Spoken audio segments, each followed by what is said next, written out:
Hello, good morning. Those who know tell us there are 12 days of Christmas. We are spending the 10th day of Christmas, so it's still relevant to say Merry Christmas to you. But let's look at our country.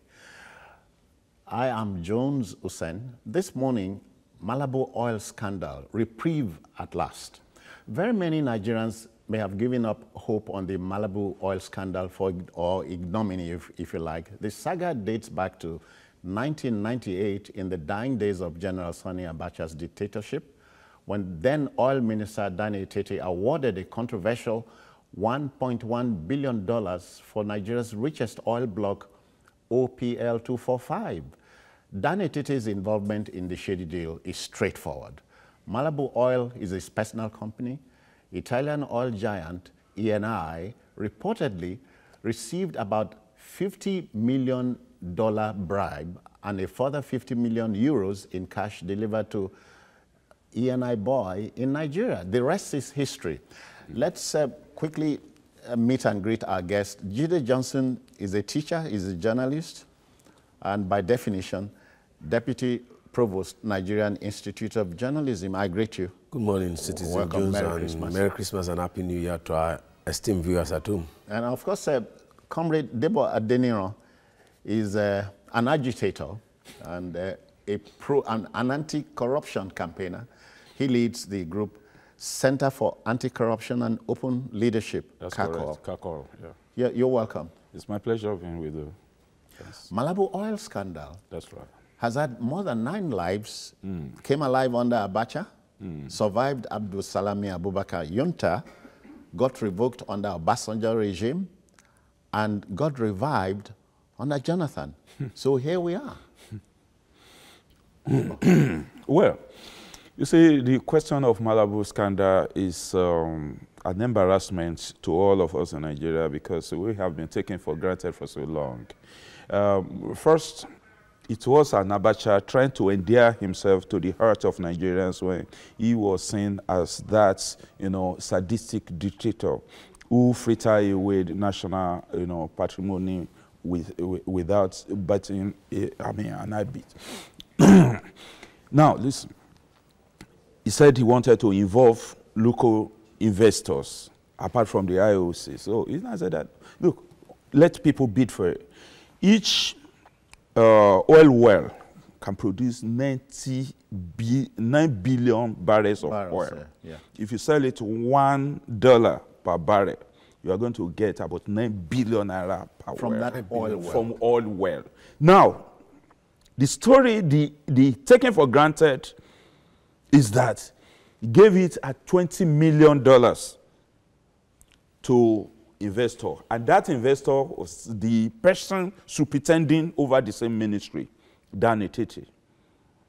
Okay? Danny Tete owns Malabu Oil Company. And he paid only $2 million. That is the tragedy. He didn't pay anything to that. Now, he appointed Shell as technical partners. Shell are exploiters from the beginning of oil, exploration in Nigeria. They have been exploiting our oil, telling us just what they want to pay, and we accede to such prices they want to pay, telling us how many barrels, not us, saying that this is the number of barrels you have exploited from our oil. They are the one to tell us because we don't have meters.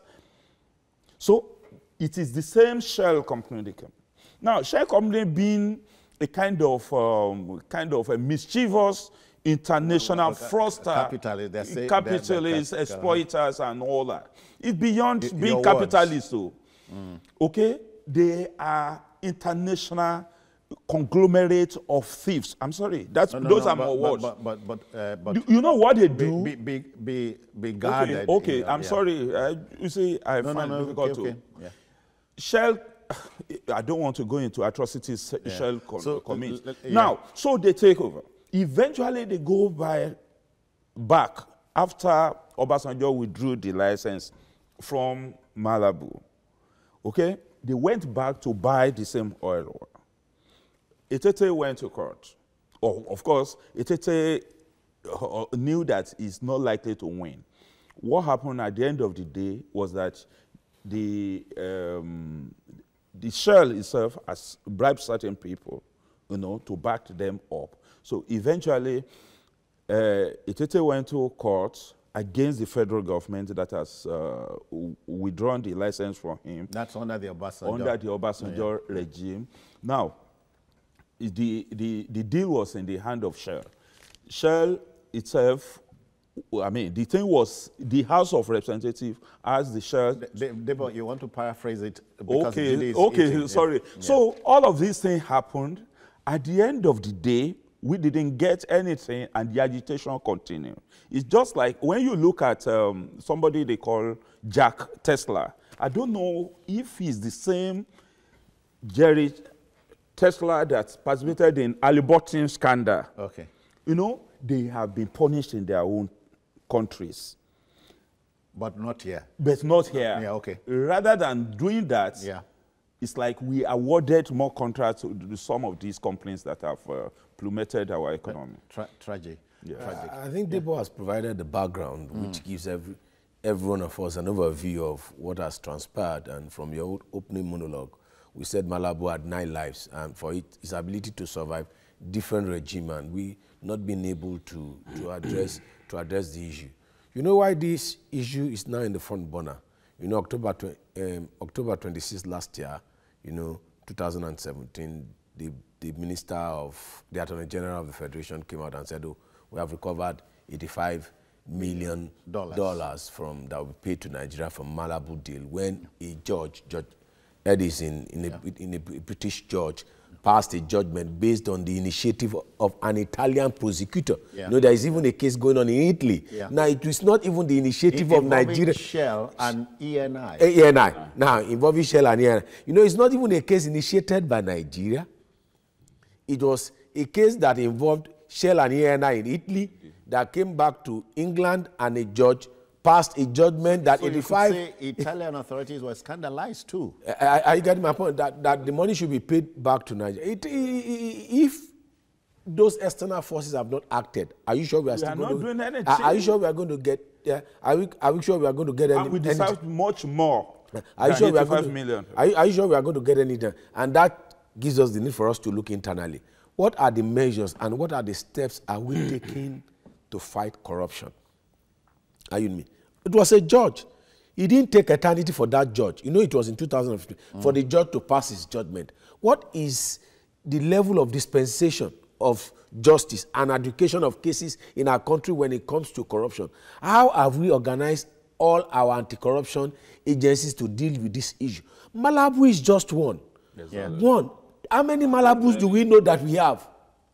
Concerned that, because Etete got his own piece as the Minister of Petroleum. Who are others that are awarded oil well at that particular point in time in 1988 when Abacha said we want to allow indigenous... 1998, yeah. 1998, when we want to allow indigenous companies to participate in the oil and gas sector. How many do we have? OPL, we are told, OPL 245 is said to be the richest. Yeah, 9 billion barrels. There are several heads of state and presidents that are involved, apart from Abacha.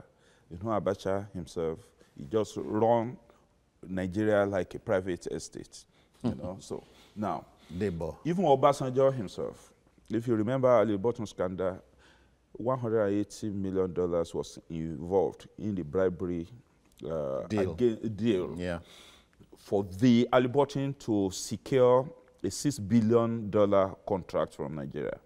170 million of that money was taken during Obasanjo's regime.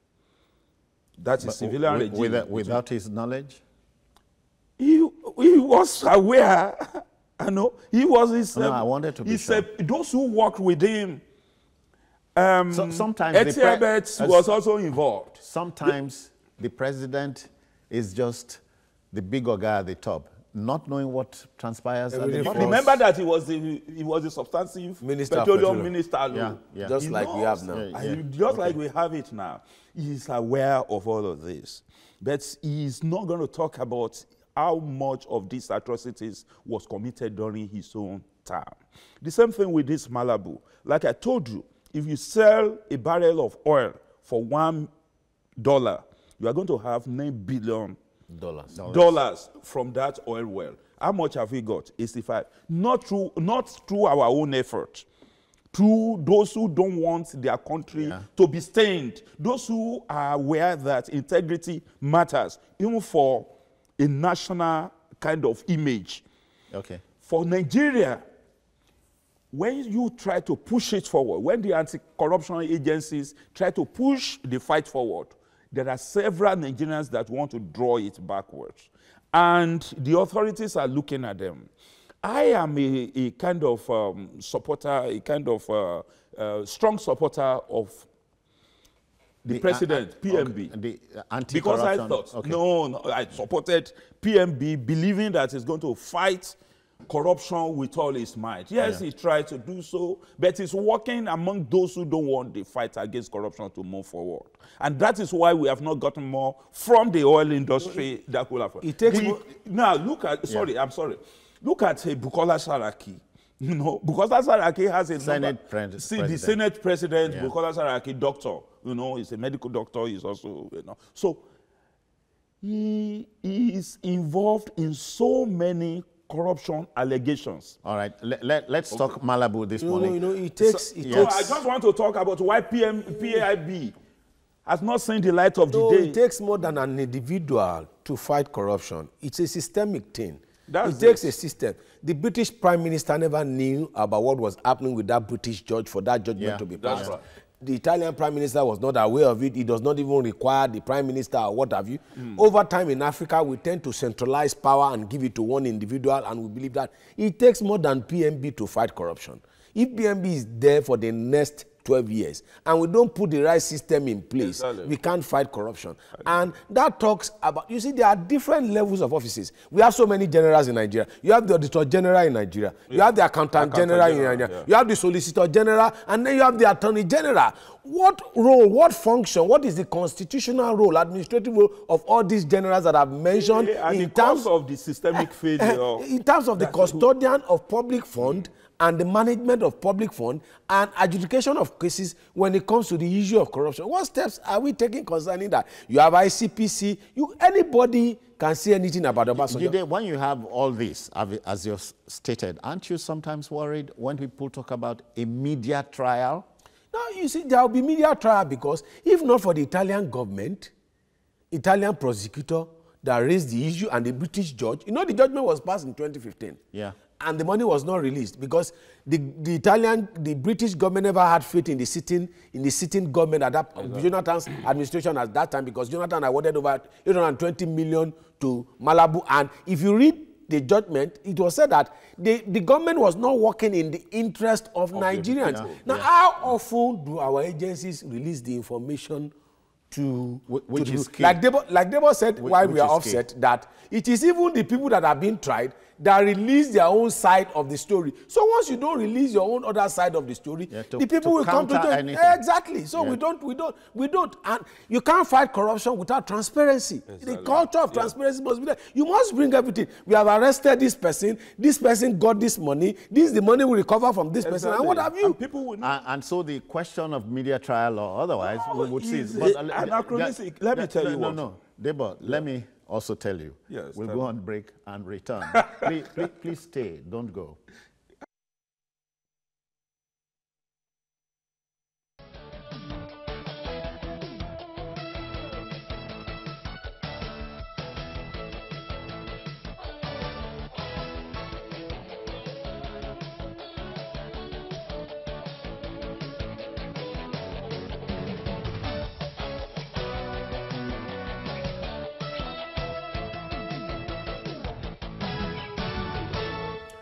Welcome back.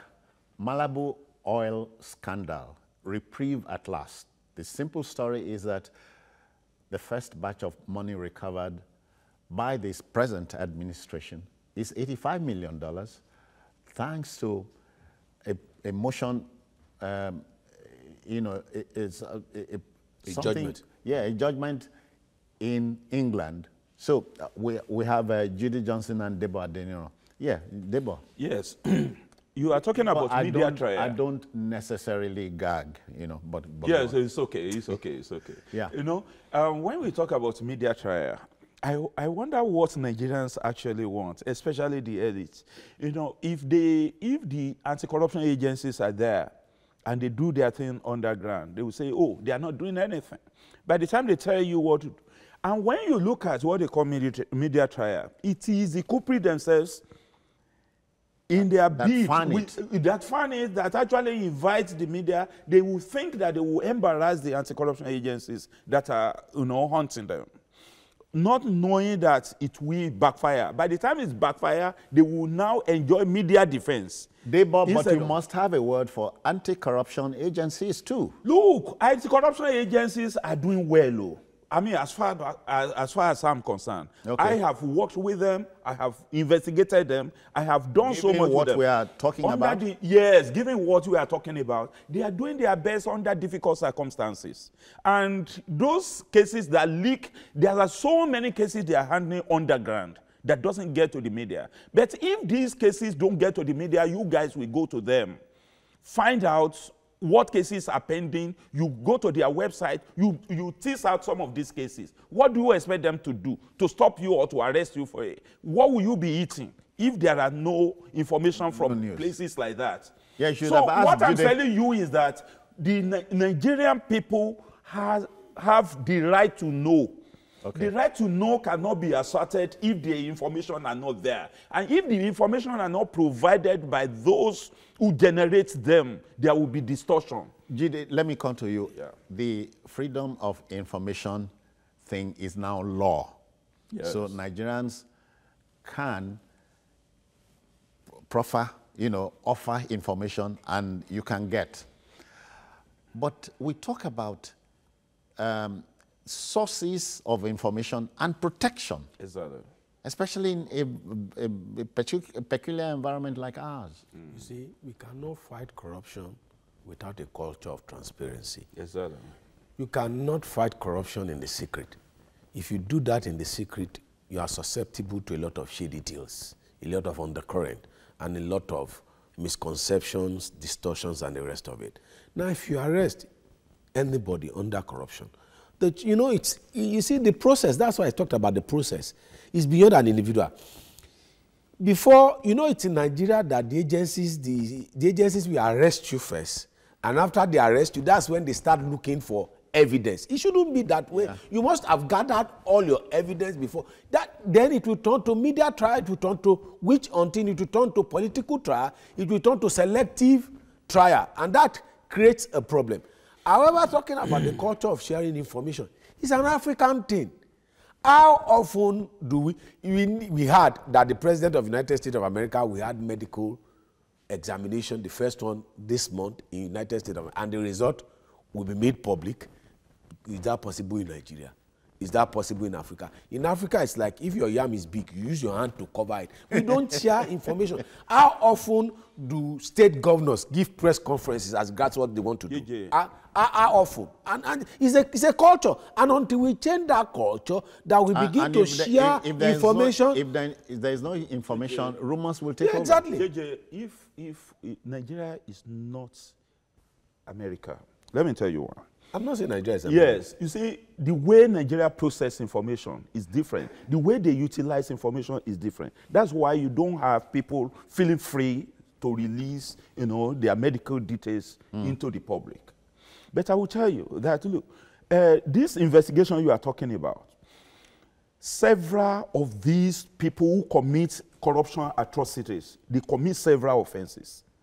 As you are investigating one, another one will come out. It is then, that is what they now want to embarrass the agency to say that they are just digging out more information. They have arrested you based on the initial evidence they have against suspicion, you. Yeah. Along the line, more information will be coming in. So, and that is what led to bringing new, charges. Why don't you try? No, why don't you try? You see, I agree with you. Why don't you try and prosecute the person, based on the evidence you have, and then later you can even come up with that. You see, how many cases, more like keeping your eye on the ball. Exactly. How many corruption cases have we successfully tried? Well, secure judgment for, you know, in the last. Let me tell you. I will tell you. First, the reason why they cannot keep certain, evidence, under their table for one to pass through is because of the clog at the level of judiciary. They have several cases that are pending that have not been attended to. Nigeria has, three layers of government: executive, legislature, and judiciary. Executive's duty is to identify the crime, to arrest the culprits, and to bring them to court for prosecution. But the judiciary is there. Now, there are certain people in the legislature that are making laws or making laws. Sometimes when they make laws, it is to serve self-interest.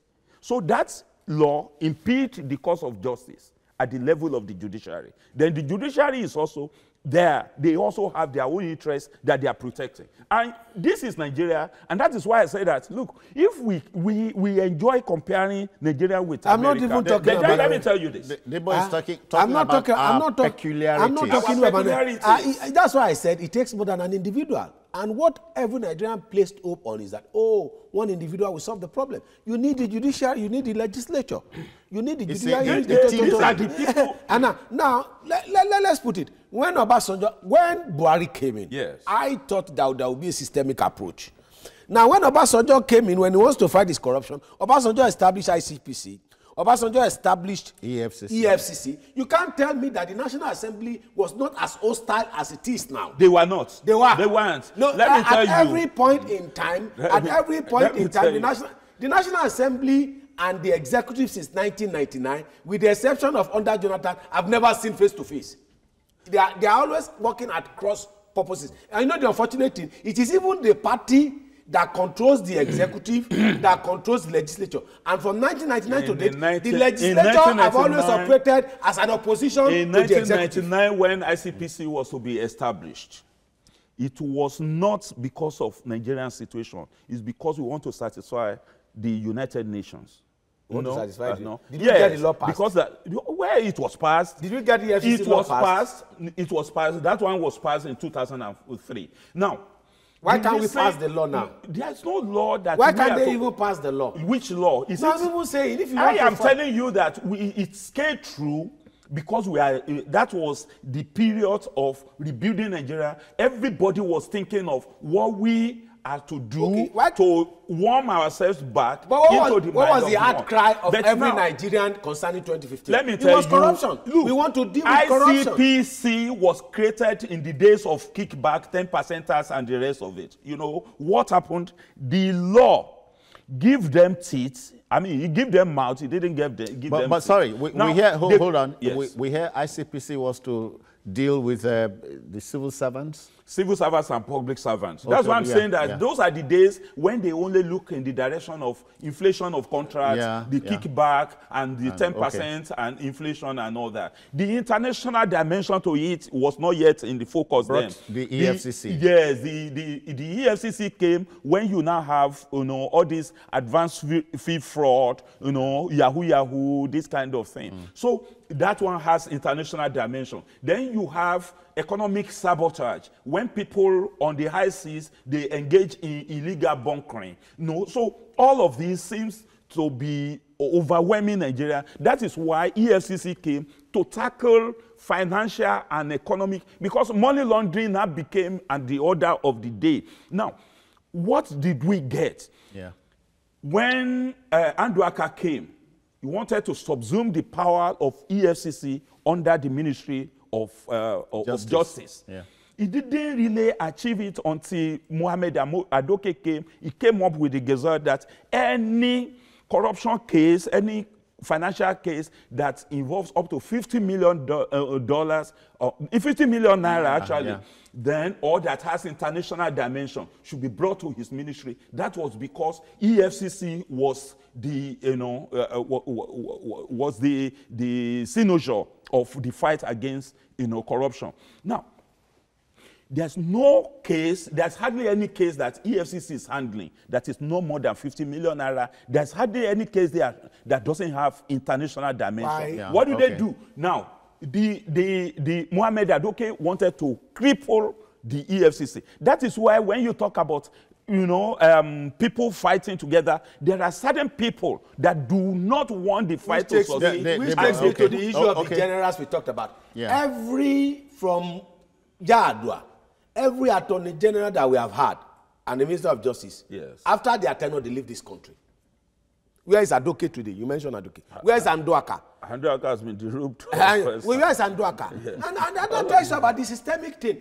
The fight against corruption, and I have advocated this. The fight against what should have stopped the president. I'm coming. So they have fled the country because they didn't do their job very well. You see, I've advocated on this your program. Why can't the president? Because the fight against corruption, the dispensation of justice belongs to that of the Attorney General. That's why I've advocated that. Why did the president not make, if the president could see that, let me see the Ministry of Petroleum and Resources under my care, why didn't the president make Yemi Osinbajo the Attorney General of the Federation and Minister of Justice? Which is not wrong. Which is not wrong, because if you look at the way the Lagos State judiciary was reformed and was restructured under Osinbajo, because you need a strong personality, someone that has high level of integrity to be the Attorney General of your federation, because that will direct the dispensation of justice. You saw what Adoke succeeded in doing. He succeeded in doing that because, one, the Judicial Committee of the National Assembly, both the House of Rep and Senate, and the president, because EFCC is under the presidency, failed to do their oversight function. Because if they had done their function, they will have prevented that gazette that said any high-profile case of more than 50 million should be ceded to the ministry. And that's why the Ministry of Justice over the years had frustrated the attempts of EFCC in securing judgment. And that's the process I'm talking about. It is beyond an individual. Listen. I'll listen. That's when PMB was coming in, he had a lot of lofty ideas of how to govern Nigeria. A lot of us agree with him because we thought that would be the solution. But it's not going to work alone. Okay? It's going to work with a hostile National Assembly. It's going to work with, maybe, I don't want to qualify them, the judiciary. Hostile National Assembly, which you didn't see? What? We didn't see before then. Okay. When people talk about manifesto, they forget that manifesto is for the party. The reality is for Nigerians.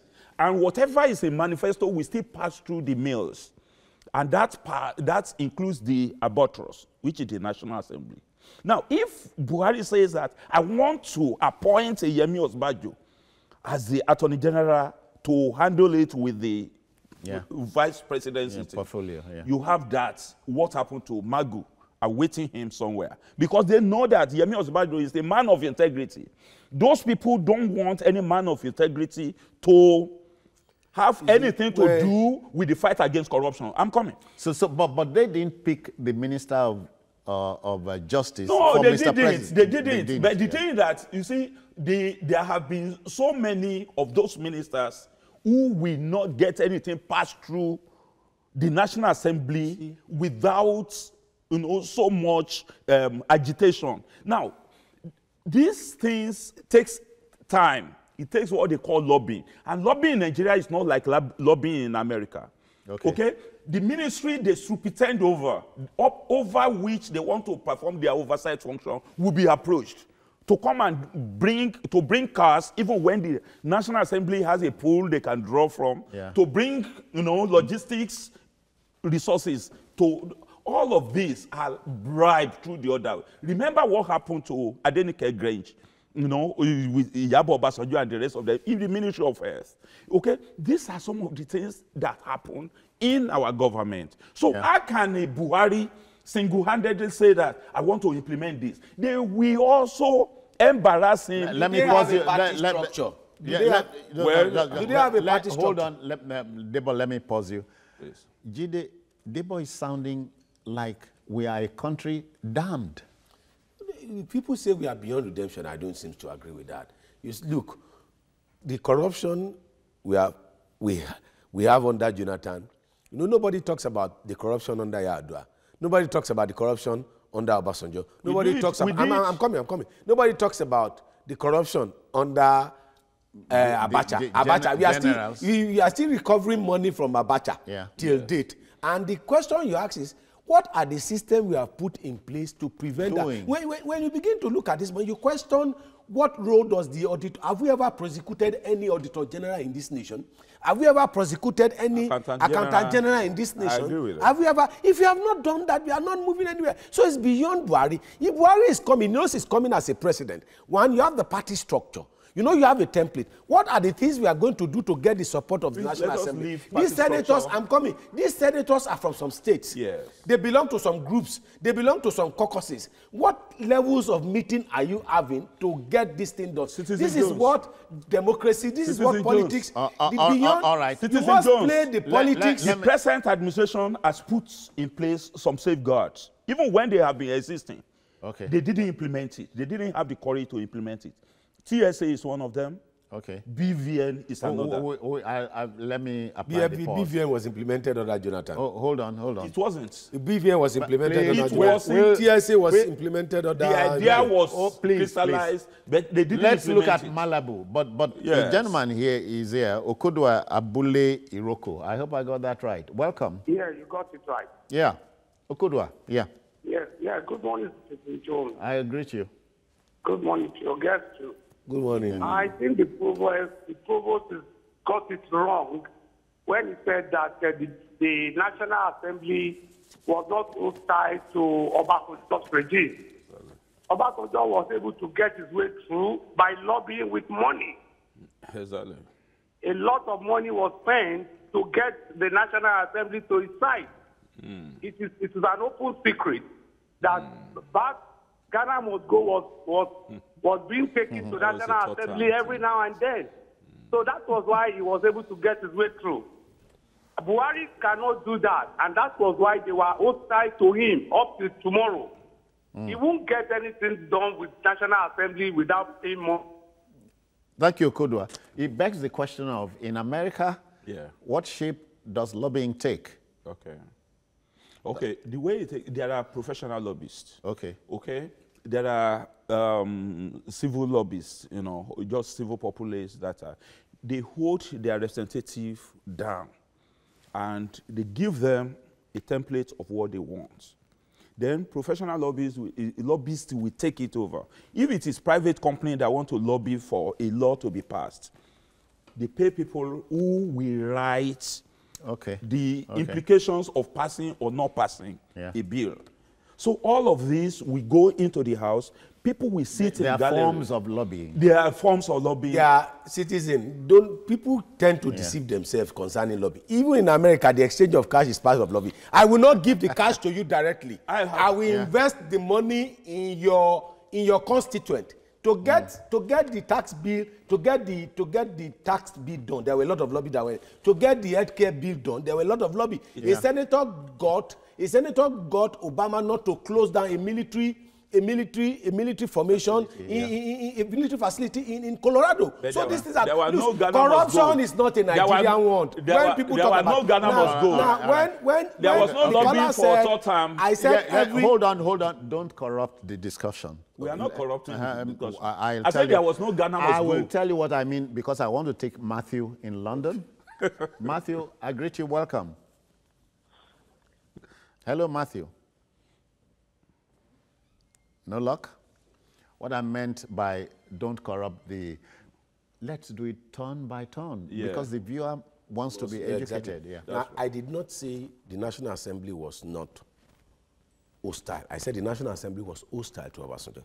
If there is any administration that tried to disrupt the National Assembly through impeachment or no impeachment, it was under Obasanjo administration. And if anybody is saying any administration that fought corruption, at least under Obasanjo, high-profile cases were tried and were concluded. The minister, Sunday Afolabi, went to jail.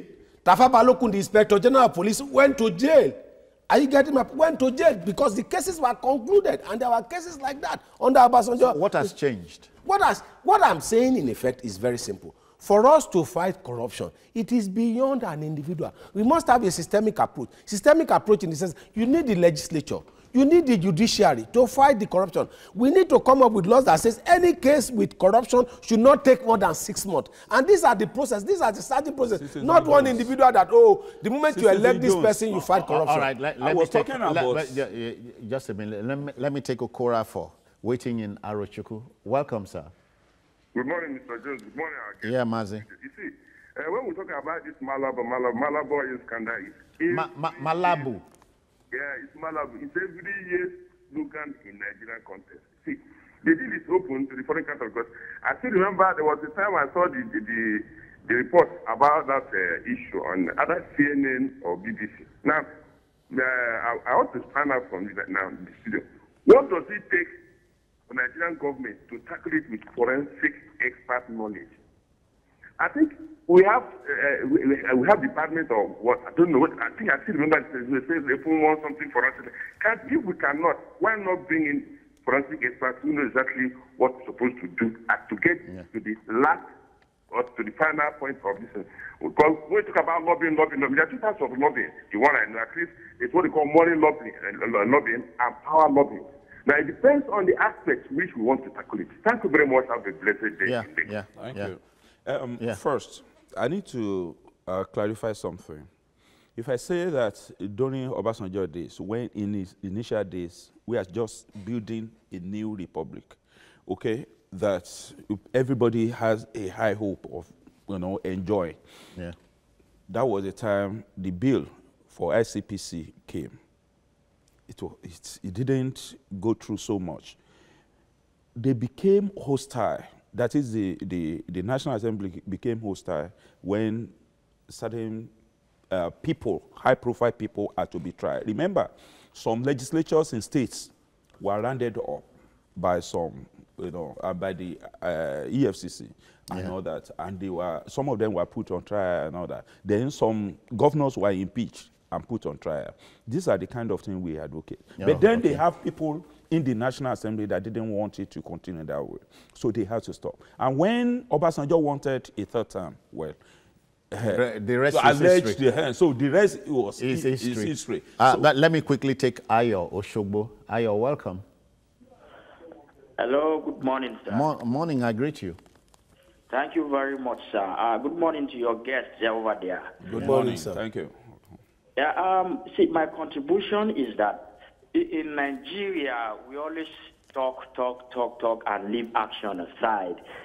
The problem we have here now is that majority of our legislators, particularly in the Senate, they are being accused of corruption. No law that will be sent to the National Assembly to tackle corruption will be passed by this present Senate. Exactly. For instance, look at what is happening to the President of the Senate. He's been taken to court, tried. They were frustrating whatever move this administration is making on corruption.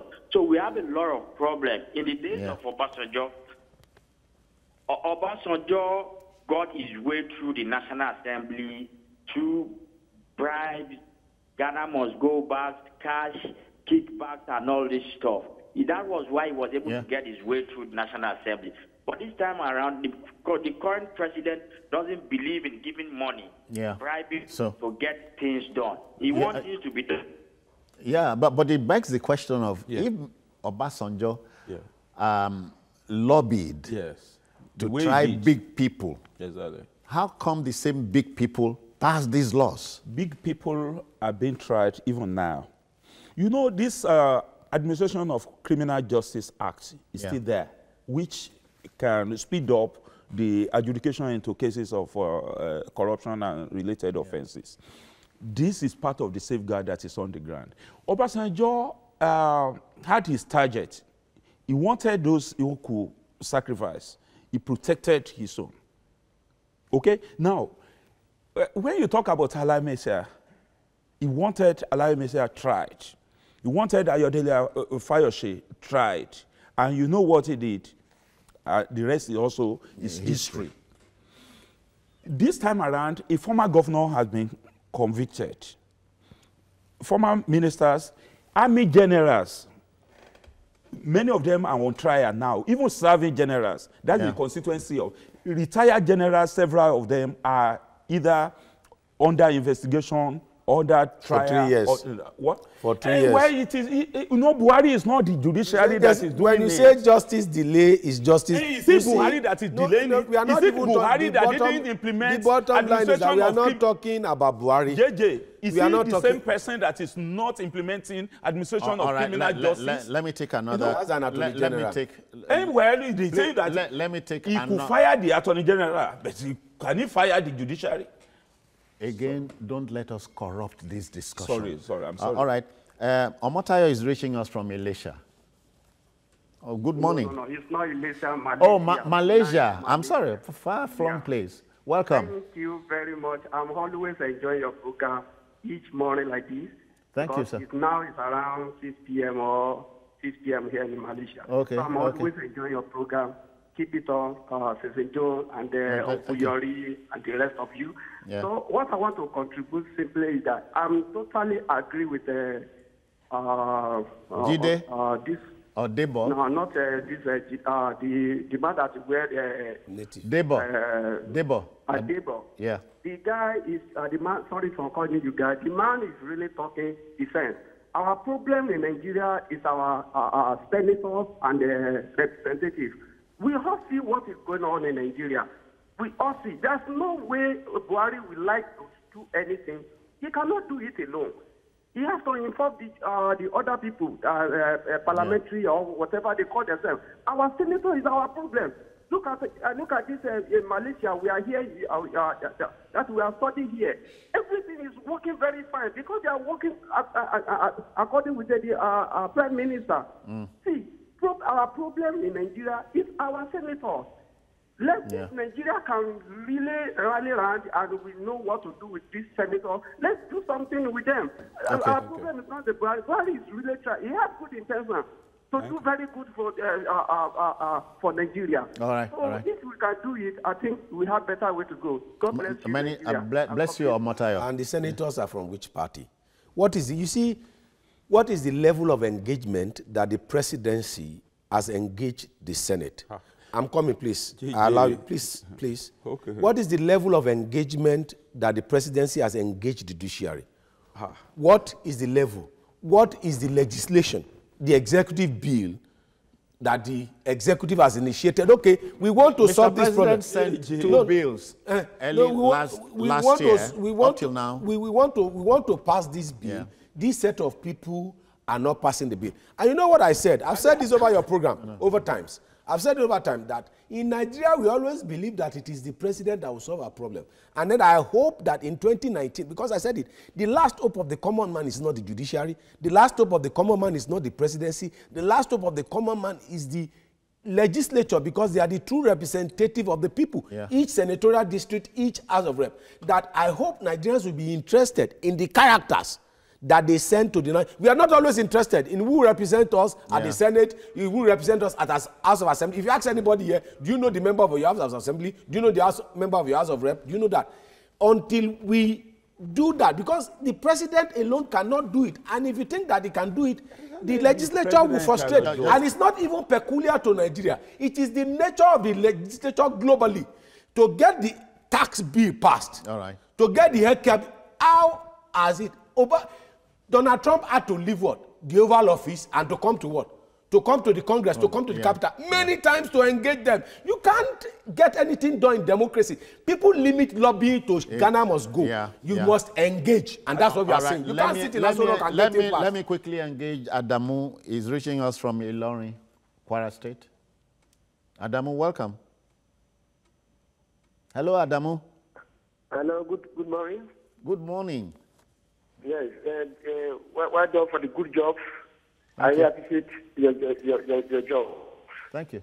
But the problem of this country lies on the hands of the National Assembly, that's the senators. They are the corrupt people in this country. They don't want to allow Buhari to work. If they should allow Buhari to work, they should join hands together and work together with Buhari. But our problem here is these senators. And during the tenure of Obasanjo walked through Ghana must go. Okay. So please, Buhari should go, the Ghana must go away? Adamu? No, Buhari should not go with any Ghana must go. Okay. What should he do? Yeah, Buhari should not go with any Ghana must go. The National Assembly should just join hand and work with this man. Okay. Yeah, that's okay. Right. Many thanks. And why first not? And foremost, and why not? After all, the senators are supposed representatives of the people. First and foremost, we should know that Nigeria's situation is peculiar to Nigeria to a very large extent. Are we a peculiar? Debo, are we really a peculiar country? No, we had initial problems in our attempt to develop Nigeria to a full-blown democracy. Okay. And that was what we've been passing from one generation, political generation, to another. We have not started the process of nation building. Our problem is not what they call restructuring and all that. It is nation building. How did we select our candidates? How did we, even with the party, how do we put them together? You have to have mega box. Are they truly the representatives of the people? That's exactly what it is. Many of us don't know our representatives. I want to believe that Amaka in Abuja is pondering that question. Welcome, Amaka. Good morning. Yes, sir. Oh, Maka. Okay. Okay. Good morning, gentlemen. Welcome. Good morning. Good morning. Yes. Please, my concern is this is an international discussion. That word, Ghana must go, please. Okay. That word, Ghana must go, should be dropped, please. Let's look for a better name. Okay, jute bags. It is derogatory. Ghana is our brothers here. That's please. right. That's right. Let's not use that name. It's derogatory. I agree. Yeah, That's I agree. Secondly, see, when people talk about Buhari, National Assembly, the man is trying quite all right. That's right. But let me tell you, things that are in paper, things that have been discussed should be implemented. Why I'm saying this, electioneering is going to come any moment from now. Second bridge across the Niger. I'm from the east. President Buhari is president of Nigeria, not president of a section. Whatever that is good for the good is also good for the gander. Please, that's my contribution. Okay. Thank you. Okay. All right. Thank you. All right. So from now on, the so-called Ghana must go, must leave, the lexicon. We call it jute bags, have you? Or whatever bag you want to call it. Suitcases. So let's go back to where we started. That's right. From. Part of the Malabu oil deal loot recovered. What should we do from here going forward? I have said that Malabu is a kind of a metaphor. Mother to, is a child of Aliburton, okay? Because it's the same, in fact, the situation are the same. Bribery to obtain what they require and all that.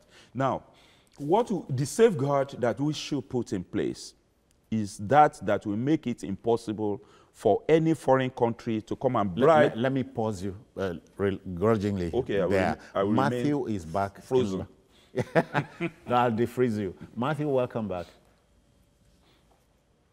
Hello, Matthew. So what's new?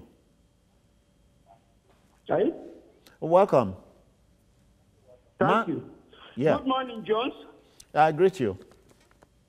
Yeah, I just missed me before, but I call again. Anyway, let me thank you for the job you are doing. Thank you.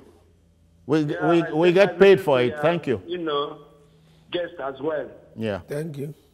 I just want to thank the comrade for the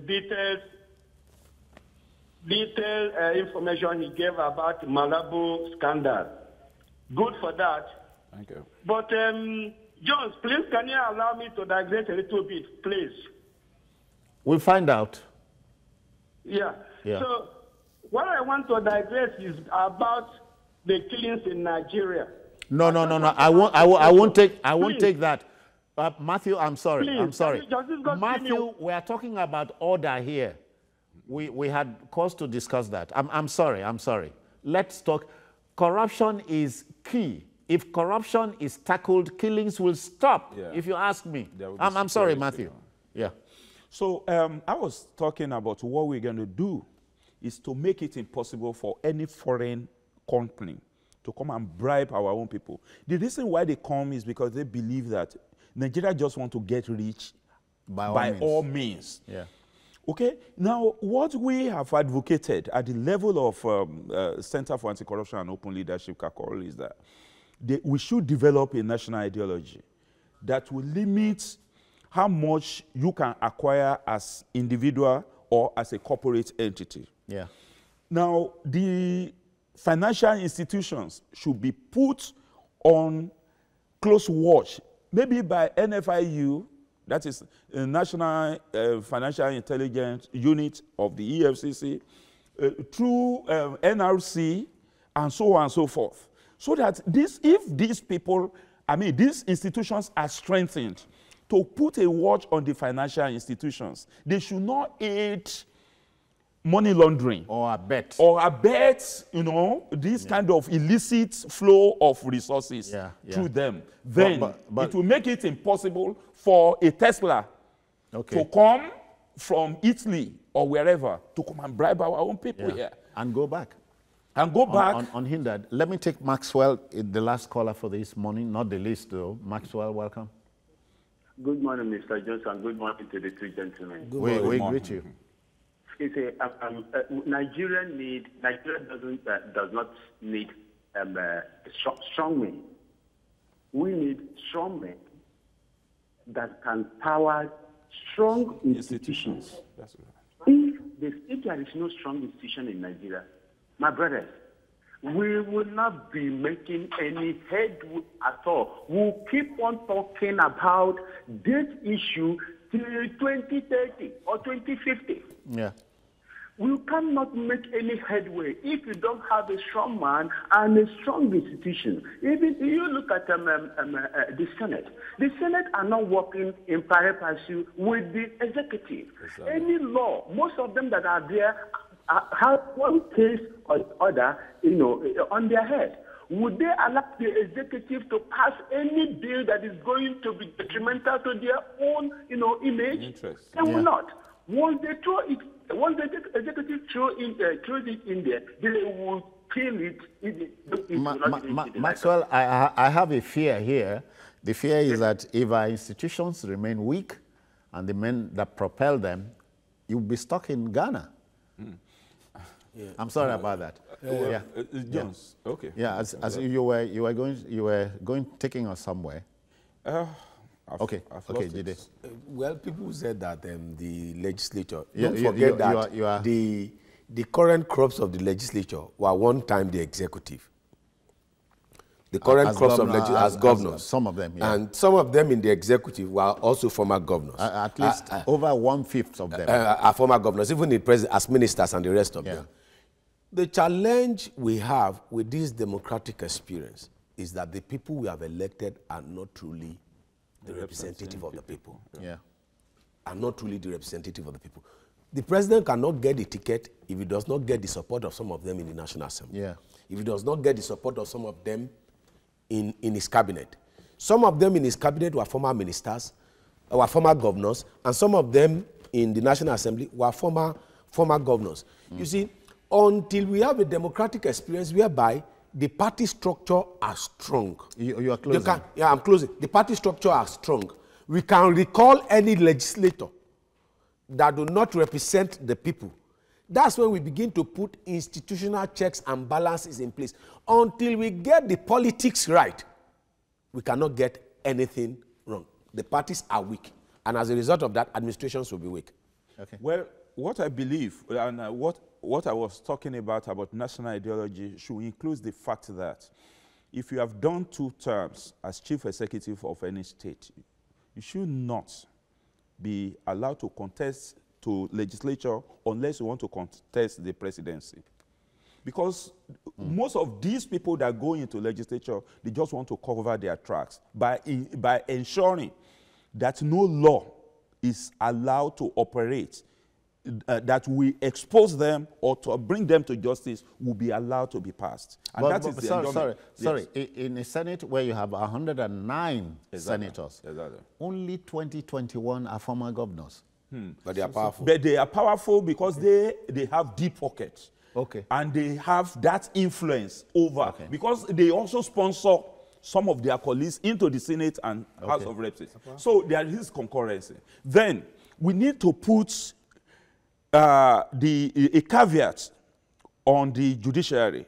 Look, you can do anything in your court, but if it turns out to be aiding and abetting corruption in Nigeria, you're going for your license will be withdrawn and you go for trial and you go for you leave the bench. So all of this will help us to have a new nation that we will all be proud of. And people who want to engage in corruption will take heed. They will think twice before they dip their hands into the national team. Let me stop you here. Thank you. I want the viewer, I'm sharing this crazy story with the viewer.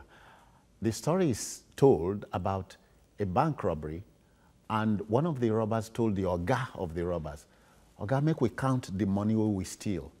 The oga of the robbers said, "No, don't worry, the bank will announce how much we stole." Am I giving a story? Yeah. So sometimes you are wondering, who is the thief?